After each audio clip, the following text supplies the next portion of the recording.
뭐 다들 뭐 이 결과에 대해서는 전부 다 잘 알고 계시지만 어제 결과 이렇게 나왔습니다.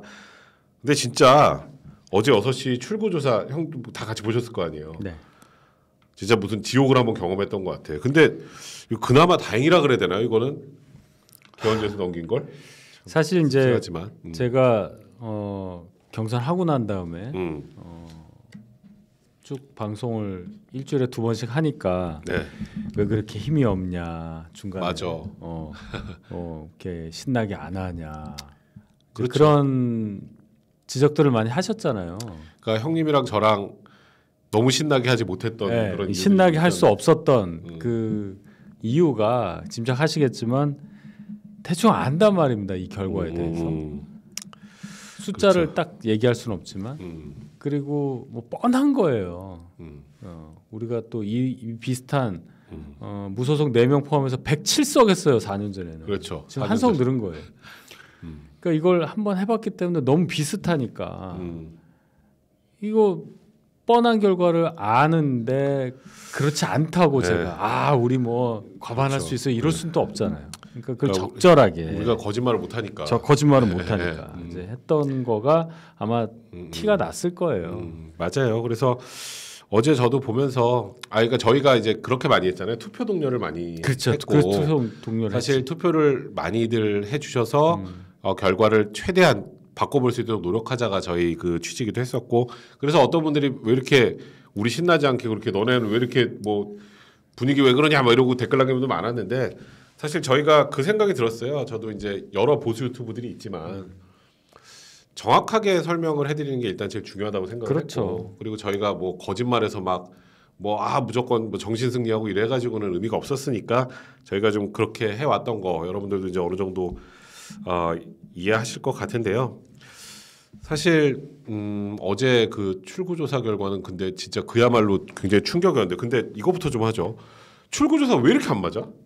그거는 사전 투표에 대한 보정치 예측을 잘못한 거예요. 그러니까 사전 투표가 뭐 이렇게 한다고 하더라고요. 네. 본 투표만 가지고 어떤 결과가 나오잖아요. 출구조사를 했어. 그렇죠. 그래서 거기에다가 사전 투표가 이 정도 비율이니까 예를 들어서 본 투표만 하면은 보수가 좀 많으니까 뭐 몇 퍼센트를 보정해서 뭐 보수 쪽을 까고 네. 저쪽은 넣고 뭐 이런 걸 하는데 이 사전 투표에도 60대 이상도 많이 했고 보수층이 많이 섞여 있었다는 거예요. 예상보다. 그래서 거기서 보정치를 추정하는데 오류가 있었다. 그러니까 이게 저는 앞으로 좀 바뀌어야 될 것 같은데 이 출구조사에 사전 투표는 출구조사를 못하게 돼 있잖아요 법적으로. 그렇죠, 뭐. 네. 네. 그러니까 이게 아마도 제 생각에는 그 출구조사가 유출이 혹시 돼가지고 또 뭐 문제가 생길까봐 그런 것 같기는 한데 그러니까 이게 정확하게 알려주기가 어렵고 근데 어제 그래서 저도 보면서 느낀 건 사람들이 사전 투표를 보수분들이 꽤 많이 했구나는 걸 알 수 있었어요. 그렇죠. 그러니까 이 사전 투표가 결국은 편해서 하는 거니까 거기에는 뭐 편하다고 하는데 이념은 전혀 상관이 없고 그렇지. 뭐 하려면 할 수 있어요. 법에서 막지 않은 그게 아니라 관외 사전 투표까지 추적을 해야 되잖아요. 그게 어렵죠. 그러면 돈이 너무 많이 들어요. 면접원 특히나 이 출구조사에 있어서 소위 말하는 알바생을 써야 되는데 그 단가 되게 비싸요. 그러니까 여론조사 업체에서 이번에도 방송 3사가 뭐 72억인가 썼다고 그러잖아요. 근데 많이 틀렸죠. 많이 틀렸는데 네. 어쨌든 또 비슷하게 맞춘 방송사도 있어요. 예, JTBC는 굉장히 비슷하게 맞췄어요. 그러니까 JTBC는 지난 대선 때도 단독을 했었습니다. 그래서 그때는 그때는 틀렸죠. 0.6% 포인트 이겼다고 민주당이 이재명이 이겼다고 했었죠. 그때. 했었는데 그래도 그 정도는 물론 승패가 바뀌어서 그렇지 굉장히 싼 가격으로 정확하게 맞춘 그런 경우가 있었거든요. 어쨌든 이거는 뭐 여론조사 추정치를 내는 산출하는 과정에서 오류니까 그렇게 생각을 하고 다만 그 방송 3사 추정치가 틀리긴 했지만 비슷한 기분을 저와 이 백변은 갖고 있었다. 네. 저도 설마 하다가 어제 그거 보고 저도 너무 좀 화도 나고 답답하고 그래서 술도 좀 많이 마시고 그랬는데 뭐 사실 뭐 구독자분들께서 지금도 막 야 이제 희망을 얘기하지 맨날 이렇게 얘기하시는데 일단 저희 이따가 그 얘기는 할 건데 일단 첫 번째는 어제 결과에 대한 분석이 중요하지 않을까 생각이 들어서 일단 지역적으로는 뭐 서울, 경기, 충청에서 완전히 완패예요. 그렇죠. 충청도도 완전히 쪼그라들었고 대전 7대빵 여전히 7대빵이고 충남 5개가 3개로 줄었고 충북은 똑같아요. 8개 중에 3개인데 지금도 3개. 수도권 지난번에 서울 8개가 11개 된 거는 그나마 좀 뭐 나은 건데 경기도 7개가 6개로 줄었고 인천 2개가 2개로 됐습니다. 그대로죠. 그러니까 이게 거의 뭔가 똑같아요. 사실 저번 총선은 소위 말해서 폭망한 총선이라고 하잖아요.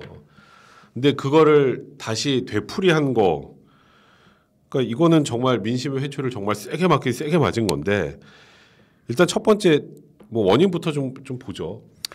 지난번 총선 때 107개를 한 것은 야당일 때 속수무책으로 또 그렇죠. 탄핵 여파로 허약해진 상태에서 또 한 방 맞았다 뭐 이렇게 해석할 수 있는데 여당인데 그것도 임기 반도 안 넘어간 2년밖에 안 했는데 아직 쌩쌩한 대통령 체제 하에서 여당이 이런 의석수를 받았다, 이런 성적표를 받았다는 게 최악이에요. 맞아요. 여당으로서 가장 최저치의 성적표를 받은 것은 2000년 총선 때 DJ 정부 때 그때 민주당이 115석입니다. 또 그때는 저희 그러니까 한나라당이 133석밖에 못해요.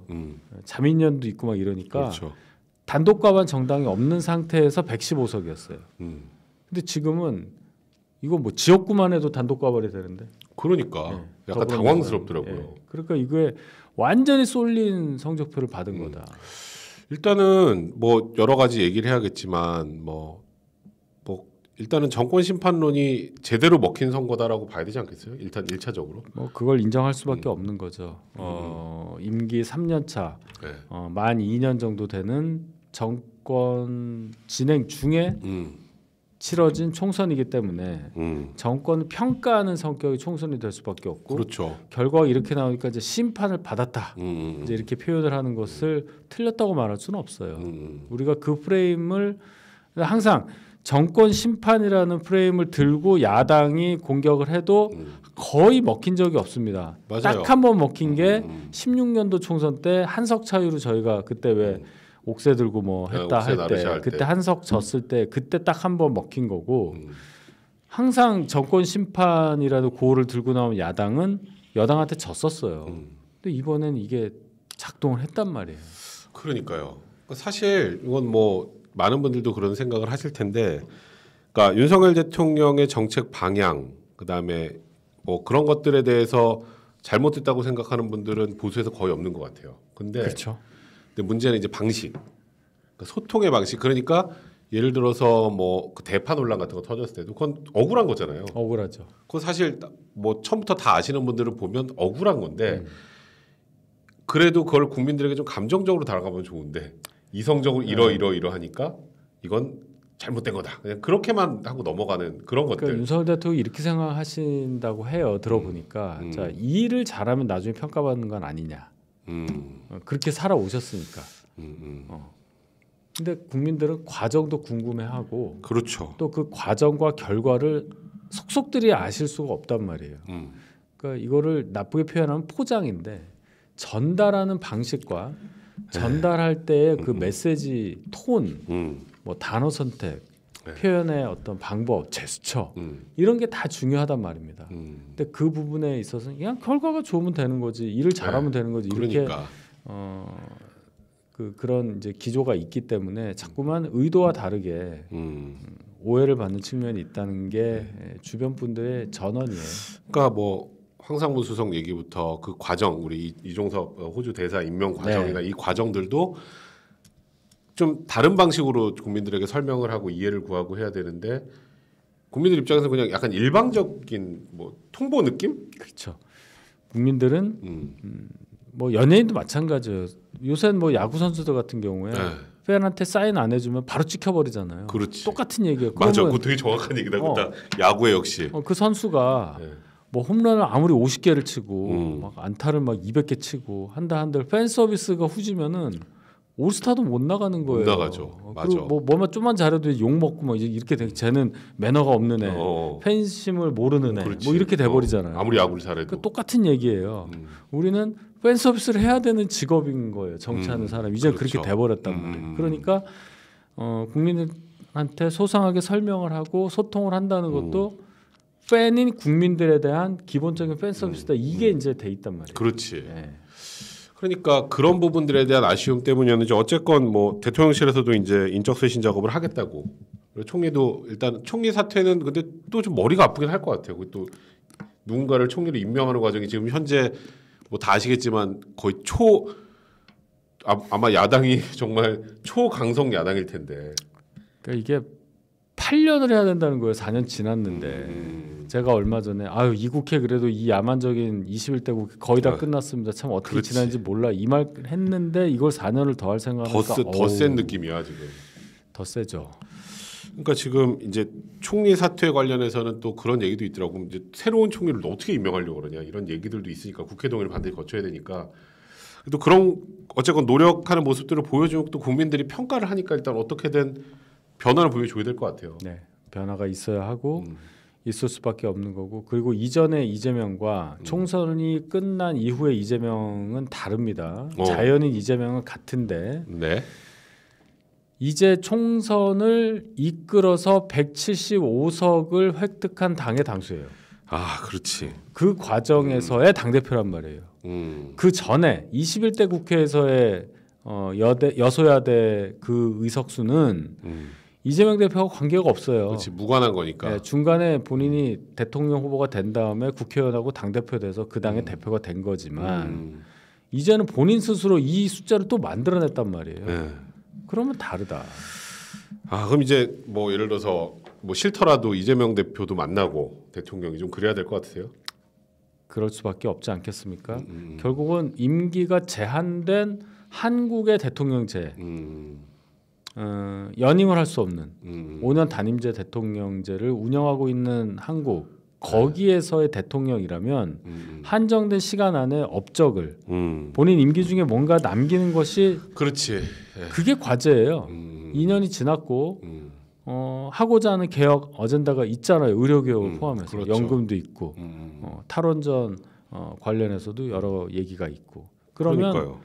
처음에는 이제 임기 초반이니까 뭐 시행령을 통해서 국회에서 도와주지 않더라도 이렇게 끌고 나갈 수 있는 또 여론 기반으로 갈 수 있었는데 지지율이 받쳐주지 않는 데다가 국회에서의 의석수도 받쳐주지 않기 때문에 어떻게 하겠어요?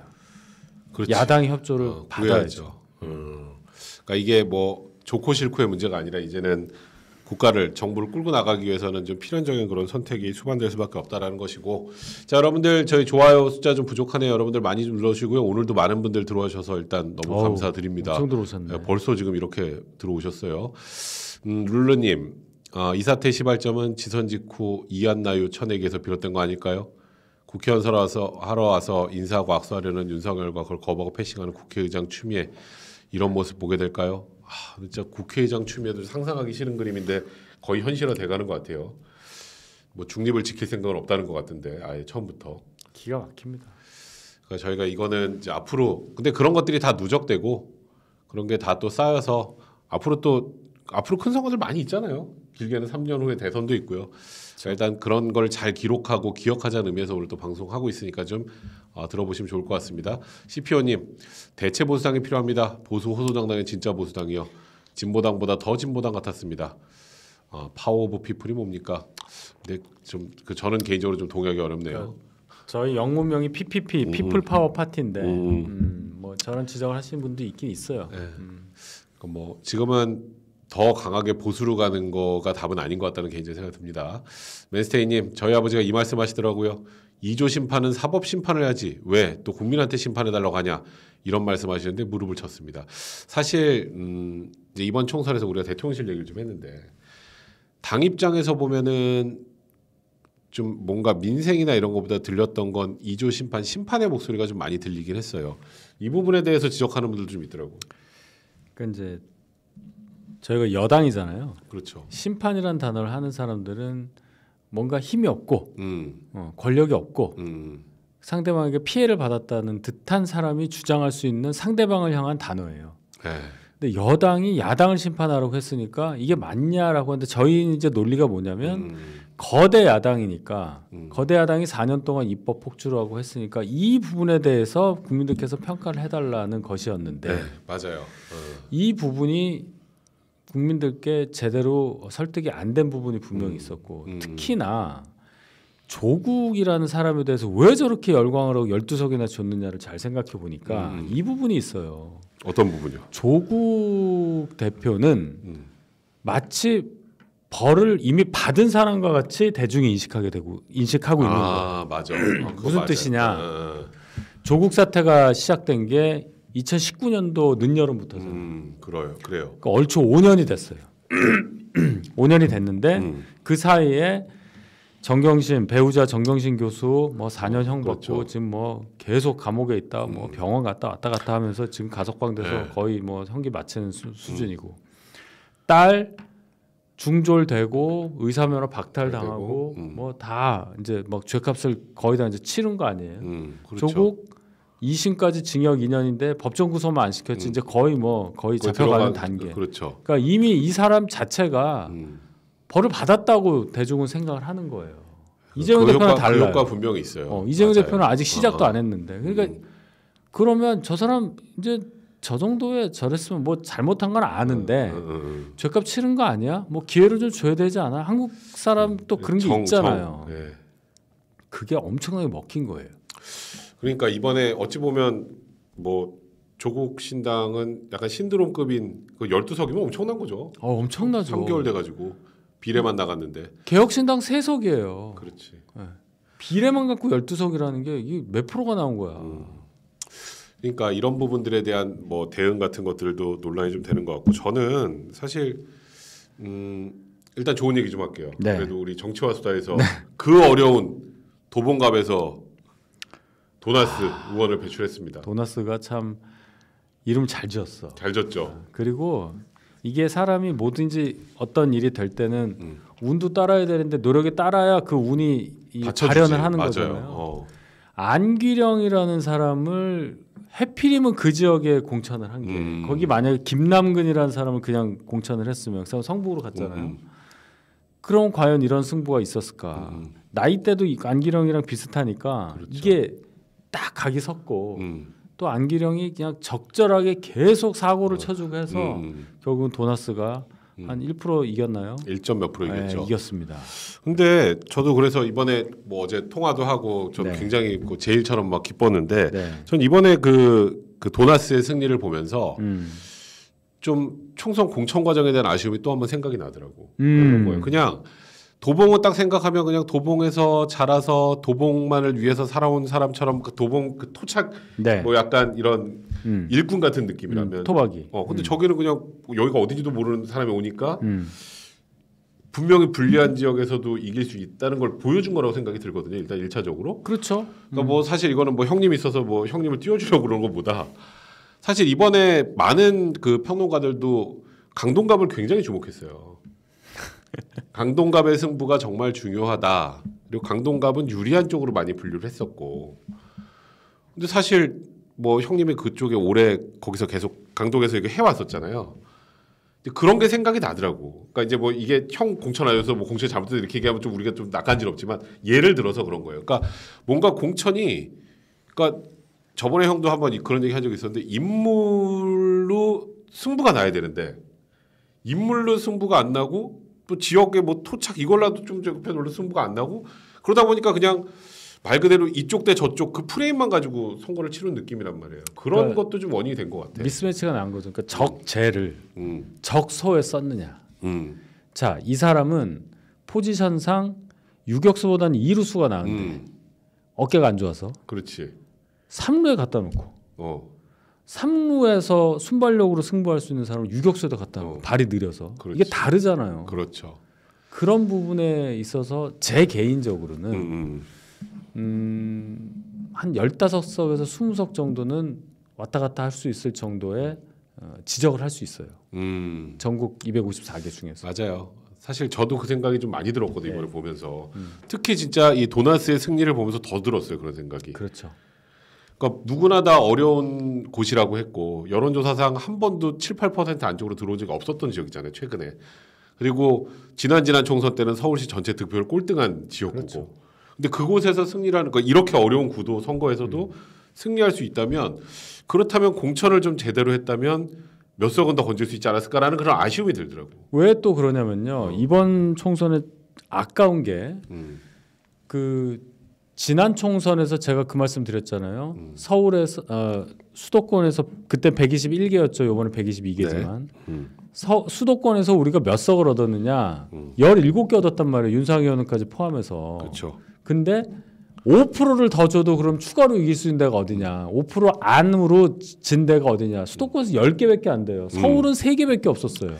5%를 줘도 그게 광진을 오세훈, 강동갑 이수희, 그다음에 중성동을 지상욱 요 세 분밖에 없었다고. 그만큼 망한 총선이었는데 그렇죠. 요번엔 잘 보시면 서울에서 11개를 했지만 서울만 보자고요.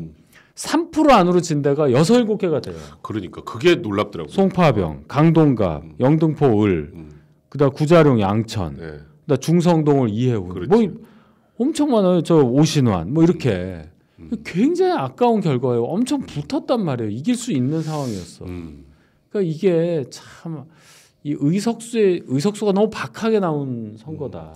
그렇죠. 그러니까 한 거에 비해서는 너무 박하게 나온 것도 있고요. 그러니까 너무 저희가 뭐 아쉬워요. 어떤 분은 뭐 제가 지금 한동훈 위원장을 비판하고 그런 게 아니라 이제 전반적인 국민의힘 이제 공천 시스템을 좀 볼 때 변화가 일단 너무 없었던 것 같고 결정적으로 그리고 그냥 뭐 현역 불패 뭐 이런 얘기 나오면서 민주당은 비명 행사 뭐 이런 얘기를 했지만 그렇게 욕을 많이 먹었지만 그래도 대중들의 눈에는 뭔가 많이 변한 것 같은 말이에요. 많이 변한 것 같은 느낌을 줬다라는 거.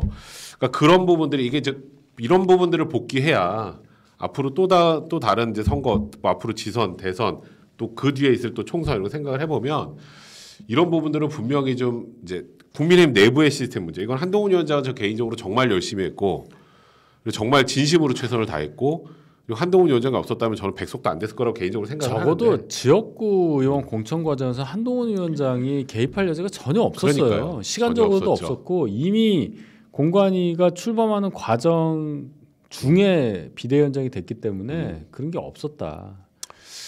핵심은 그 공관위 내부에서 어떤 식으로 공천을 끌고 가냐는 기본 설계가 이미 1년 반 전에 이렇게 누군가가 담당을 해서 쭉 끌고 왔는데 네. 뭐 이런 거죠. 적어도 수도권은 공천함에 있어서 경선하면 안 된다는 것들 그런 것들이 반영이 안 된 거예요.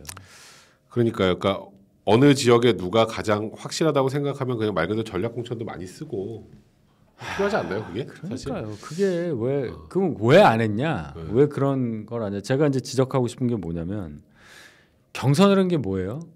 자, 우리가 두 명 있다.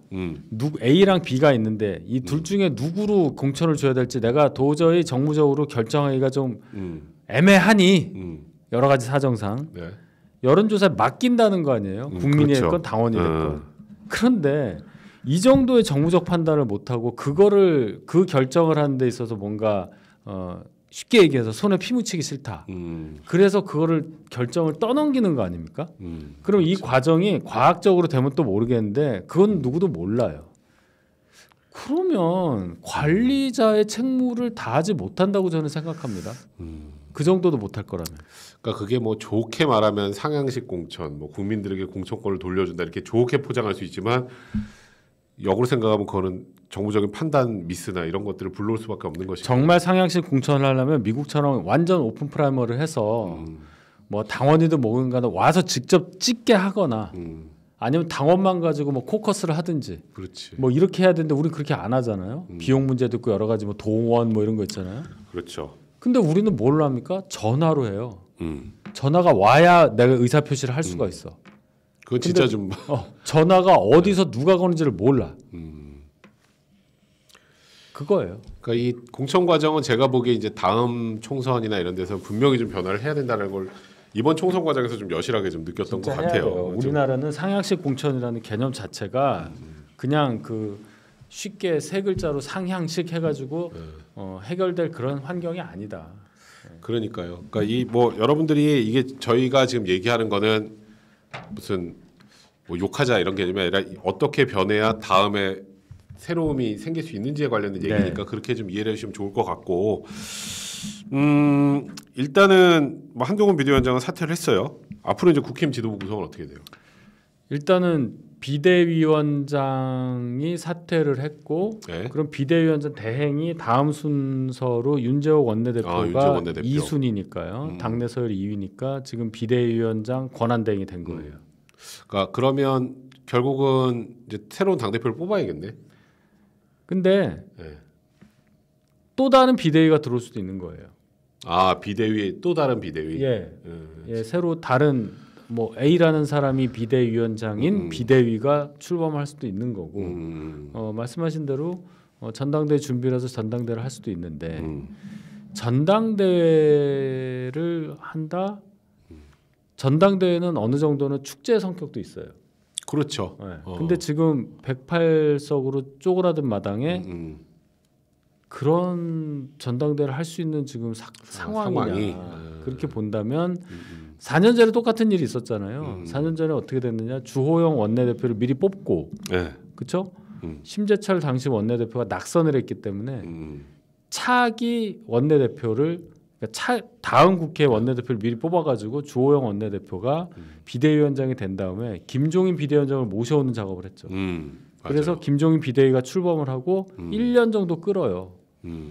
그러고 나서 그 다음에 6월에 이준석 대표가 선출되는 전당대회를 했잖아요.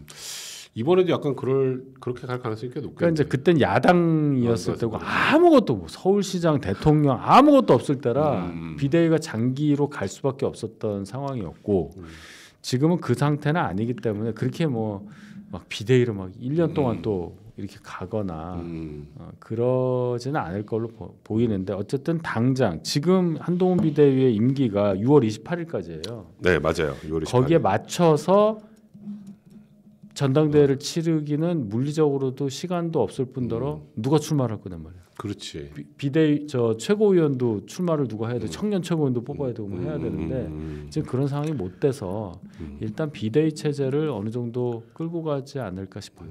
그럼 앞으로 한동훈 위원장은 어떻게 될까요? 그 당분간은 일단 좀 떠나 있다가 그러니까 일단 자 당원의 부름을 받아 법무부 장관을 하던 현직 법무부 장관이 바로 비대위원장이 된 게 작년 말입니다. 그렇죠. 넉 달도 안 된 얘기예요. 얼마 안 됐어. 지금 되게 오래된 거야. 108일 만이라고 얘기하더라고요. 또 108일 그러니까. 만에 108석을 얻고 뭐 물러났다 뭐 이렇게 얘기를 하던데. 그래서 본인이 어쨌든 총선 결과에 대한 책임을 스스로 지고 오늘 사퇴를 했어요. 네. 그런데 이 말은 했죠. 본인이 공공선을 위해서 일하겠다는 그 약속은 내 지키겠다. 그러니까 정치 계속하겠다는 얘기는 했어요. 네, 맞아요. 자 그러면 어떤 식의 정치를 언제 어떤 방식으로 재개를 할 거냐. 여기에 그러니까. 대한 맞아, 질문이잖아요. 맞아. 네. 제가 볼 때는 분명히 정치 다시 할 거고 대선을 보고 뛸 거고 이게 있는데 두 가지가 필요하다고 봅니다. 두 가지. 네, 한동훈 비대위원장한테는 일단 명분이 필요해요. 아, 일단 명분, 돌아올 명분. 예, 돌아올 명분이 필요해요. 그러니까 누군가 불러주거나 불러주는 것과 유사한 정도의 정치적 상황이 발생을 해야 되지. 불려 나온 사람이 책임을 지고 물러났는데 갑자기 저요 하고 자원을 할 수는 없는 거예요. 맞아요. 예, 그게 하나 필요하고 두 번째는 시간이 필요해요. 명분과 시간. 예, 지금까지 너무 집중적으로 노출이 됐던 한동훈이라는 그런 인물에 대한 관심도가 조금 식었을 때 사람들은 다시 한번 그 사람을 떠올리는 그렇죠. 상황이 옵니다. 그 시간이 뭐 길지 말지 그는 주관적으로 판단할 수밖에 없지만 명분 축적 더하기 시간 이 두 개가 완벽하게 조화되는 시점은 분명히 와요. 그럼요. 예. 그러니까 뭐 여러분들 지금 뭐 마음이 좀 아프시겠지만 한동훈 위원장이 지금 뭔가를 계속하는 건 당에도 그렇고 한동훈 위원장에도 그렇게 썩 좋은 선택지가 아니기 때문에 일단은 좀 지켜보자고요. 그리고 일단 빨리 전열을 재정비하는 거. 전열을 재정비하는 게 굉장히 중요하니까요. 그런 의미로 받아들이시면 될 것 같습니다. 우리 댓글 좀 볼까요? 자 김현정님 감사드립니다. AF5021님 얼마 전에 장해찬 공천되었을 때 이준석 너무 안 됐다고 했었는데 결과는 다 아시죠? 역시 정치는 생물이고 지금의 승리자가 나중에도 승리란 법이 없습니다. 낙동강 전선을 지켰으니 이제 인천 상륙작전 준비해야죠. 그래도 오늘따라 백변님과 희성님 얼굴 보는 게 너무 반갑네요라고 하셨습니다. 그래도 이렇게 와서 또 같이 이렇게 얘기 나눠주시고 하는 거 참 고마운 분들이에요. 그럼요. 제르가데스님 오늘 윤통이 직접 나와서 짧게라도 국민들께 사과를 해도 시원치 않은데 사퇴한다는 비서실장 시켜서 말하는 걸 보고 저는 조금이나마 남았던 기대도 버렸습니다. 아 윤통은 좀 거의 이제 굉장히 이제 비판적 시각을 갖고 계시고요. 한 의원님 덕분에 이 정도는 한 겁니다. 근데 오늘 저도 대통령 입장이 좀 나왔으면 좋겠다는 생각을 했는데 오늘 나오진 않았네요. 김현정님 지금부터 탄탄히 기반을 닦도록 힘을 내봅시다 하셨고요. WJ님 후쿠시마 원전수 이슈 터졌을 때 정부의 국민 설득 방식이 가장 별로였던 걸로 기억합니다. 동네 건달님 평소한 생방 못 보다가 이 말 꼭 하려고 슈퍼챗까지 쏩니다. 이재명 현상을 더 이상 일반적인 시각으로 해석하면 계속 필패입니다. 김영준 교수가 3%에서 말한 트럼프 재선 가능한 이유 보셨으면 합니다. 이름을 이재명으로 바꾸면 똑같아요. 윤석 형님이 나가셨어야 하는데 너무 아쉽습니다. 저희 동네 유니스 후보도 안 돼서 너무 슬픕니다 하셨습니다. 박진홍님 어제 출구조사 보고 손 바들바들 떨면서 보다 방송 다 꺼버렸어요. 여기는 또 이제 이 얘기도 이따가 하긴 하려고 했는데 대통령 출당하고 나서 생각해야 된다 생각합니다. 한 위원장 할 수 있는 모든 걸 했고 최선 다했어요. 용산 잊을 때만 되면 나와서 표를 다 까먹은 걸로 모자라 대응도 늦어서 여당의 짐이었습니다 하셨고요. 대통령실에 굉장히 강력하게 비판적인 시각을 갖고 계시고요. 루이실라님 4월 9일 청계광장에서 마지막 힘까지 짜내시던 한 위원장의 우리는 국힘 지지자나 더불당 지지자 모두 잘 사는 나라 만들겠다는 말씀을 울컥했습니다. 하루빨리 다시 돌아오실 기원합니다 하셨고요. AJD님 108석이라는 감정적으로는 모순된 결과의 기분이 썩 좋지는 않지만 기쁘기도 하고 슬프기도 하기 때문에 도나스와 조정우님의 당선 그리고 수용구 주민분들의 현명한 선택에 위안을 받습니다. 잘 정비하고 절치부심해서 26년부터 시작되는 지선 이후에 1년마다 시작되는 대선 총선에서는 지금과의 정반대의 결과를 얻길 간절하게 바라겠습니다 하셨고요. 네, 빌딩업님 솔직하게 순수 시청자 입장에서 재미있긴 하겠네요. 국회 회의장 들어간 대통령 맞이하는 추미애 국회의장 자1야당 대표 이재명 제2야당 대표 조국 제3야당 대표 이준석 이 모든 건 대통령의 덕이겠죠 하셨습니다. 그림이 참 세긴 세겠다. 오징어 펜퍼민트님 어제 개표 방송 시작 보면서 저도 식욕이 떨어질 수 있구나 느꼈어요. 마지막까지 개항을 수원정 안산 보면서 정말 밥맛이 완전 떨어졌네요. 오늘 도나스 김재선 말씀하시니까 도너츠 사 먹고 빨리 마음 씻어야겠습니다 하셨고요. 정희님 마지막 희망인 사법부라도 정상이 되길 간절히 바랍니다. 진짜 고생만 하시고 오늘 떠나는 모습이 눈물이 나고 너무 우울한 하루네요. 위원장님 다시 돌아오시겠죠? 그럼요. 네, 조금 전에 희석 형님의 얘기가 답이 될 것 같습니다. 노바디님 감사합니다. 오늘 하루 종일 너무 우울합니다. 두 분도 힘내세요 하셨고요. 제르가디스님 김준혁 당선되었다고 수원 시민들 욕하지 마세요. 그 정도로 윤 대통령에 대한 국민들의 기대가 없어진 거예요. 오늘 사과도 본인이 안 하셨잖아요. 조금이라도 바뀔 거라고 기대하시나요? 제 주변엔 윤통 싫다고 하는 분도 생겼어요. 윤통 끝났습니다. 굉장히 비판적 시각을 많이 갖고 계십니다. 박지영님 수고하셨습니다. 도나스님 축하드립니다. 의사 증원 이슈로 2달째 병원 지키며 당직 서고 있는 의사입니다. 주변에 평생 보수지자다가 이번에 도저히 용산 보며 보수지지 못하겠다는 사람들 많았습니다. 의대 증원도 민감한 이슈인데 그런 방식으로 진행했어야 하는지 모르겠습니다. 정작 돈 모지 않고 병원에서 고생하던 힘든 과 교수님들이 다 집단 무기력과 우울증에 빠졌습니다 하셨고요. 맨스테이님 길이 끄져진 곳에서 길이 시작되었다. 네 고맙습니다. 포엑스라지 멸공님 한동훈 위원장님 지난 100일간 행복했습니다. 진심으로 감사드립니다. 분명 별의 순간 올 것이고 보수의 영웅으로 돌아오실 날 기다리겠습니다 하셨고요. 룰루님 총리 참모재 일관 사퇴했는데 올 사람 있을까요? 그 얘기 좀 이따 하겠습니다. 0224님 이번 결과가 공천 문제라고 하신 건가요? 탓하고 싶지 않은데 전 이렇게 얘기했습니다. 용산 리스크 가장 큰 원인이라는 거 애들도 합니다. 제 직장 주변에도 용산 인식 않습니다. 용산만 걸 모르는 듯합니다.